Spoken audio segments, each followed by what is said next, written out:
wilayah sakit-sakit yang ada di wilayah belakang.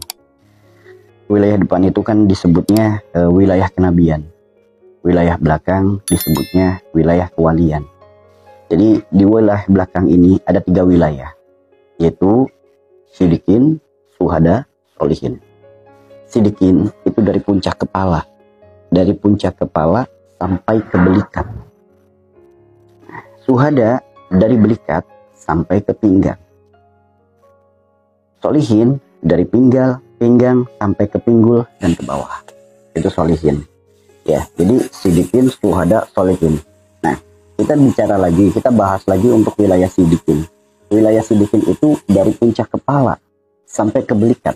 Ada sakit di kepala bagian belakang, di wilayah leher, di wilayah pundak, di wilayah belikat, sakit yang gak sembuh-sembuh. Dan terkadang di belikat itu penyakitnya tuh kayak apa ya?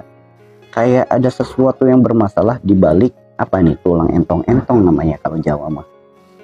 Di balik entong-entong tuh kayak ada yang sakit mut gitu. Ada yang pernah ngalamin kayak gitu? Ada penyakit di wilayah itu penyakit disebutnya wilayah sidikin.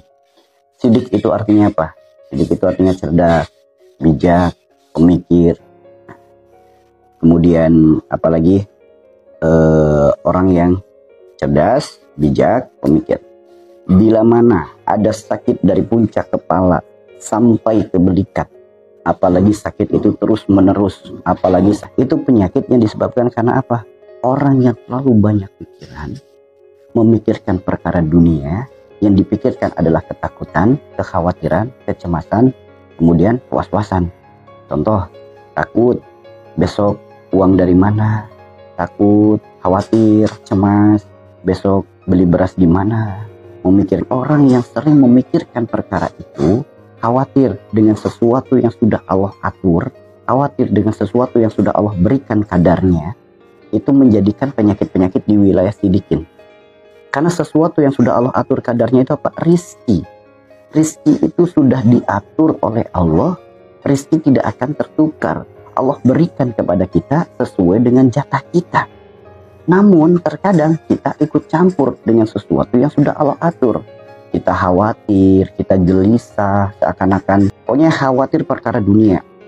Masalah dengan si A belum selesai dipikirin terus. Itu akhirnya jadi apa? Tegang. Sok teman-teman kalau lagi banyak pikiran dipegang, pundaknya kaku enggak?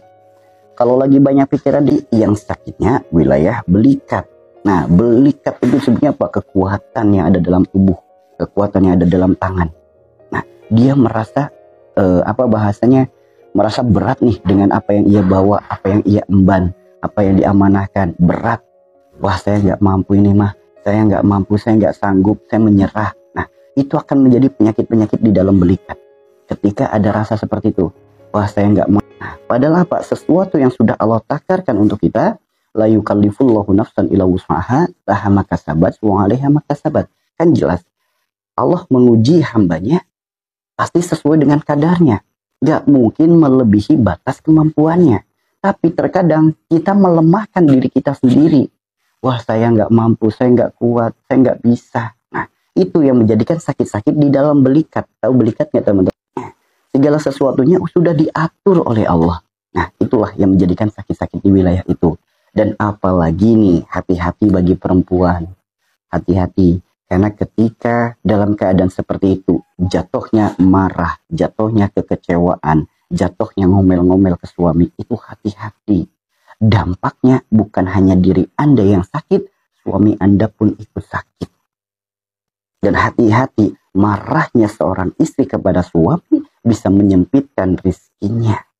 Tuh, rizkinya tuh bisa jadi menyempit, pintu rizkinya tuh jadi sempit. Itu adalah tempat kita. Saat ini, tempat untuk kita memperbanyak amal. Amal untuk bekal menuju pulang ke kampung abadi. Nah itulah dunia.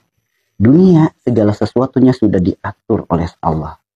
Maka jangan merasa menggenggam, jangan merasa memiliki dengan sesuatu yang sudah diatur, dengan sesuatu yang hanya titipan. Kalau kita merasa memiliki, padahal itu titipan, itu akan jadi masalah. Dan satu hal saudaraku, ayo jangan lagi ada beban-beban yang menyebabkan diri kita menjadi kurang bersyukur. Ini sedikit hempaskan beban-beban itu. Karena masalah kalau dipikirkan gak mampu otak kita.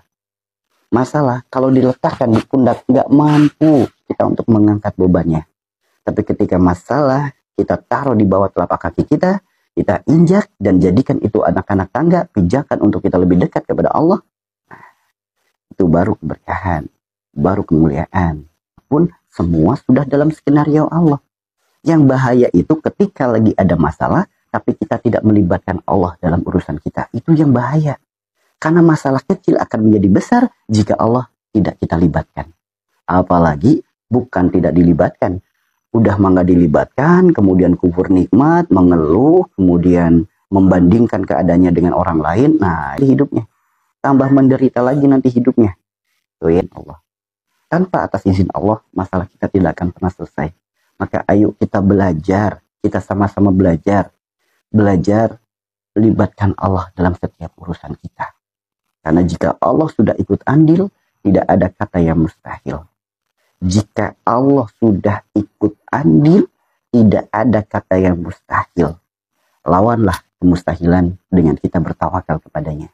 Masalah kecil akan menjadi besar jika kita tidak libatkan Allah. Masalah besar akan menjadi kecil jika kita libatkan Allah. Ayo kita belajar libatkan Allah dalam setiap masalah, dalam setiap urusan. Karena hadirnya masalah juga atas izin Allah. Kalau Allah nggak ngizinin masalah itu datang ke kita, ya nggak akan ada masalah. Yuk, mari sama-sama kita belajar untuk menerima apa yang ada, menerima apa yang Allah persembahkan, menerima apa yang Allah hidangkan. Terima. Adanya masalah, yakinlah. Adanya masalah untuk mengangkat derajat kita,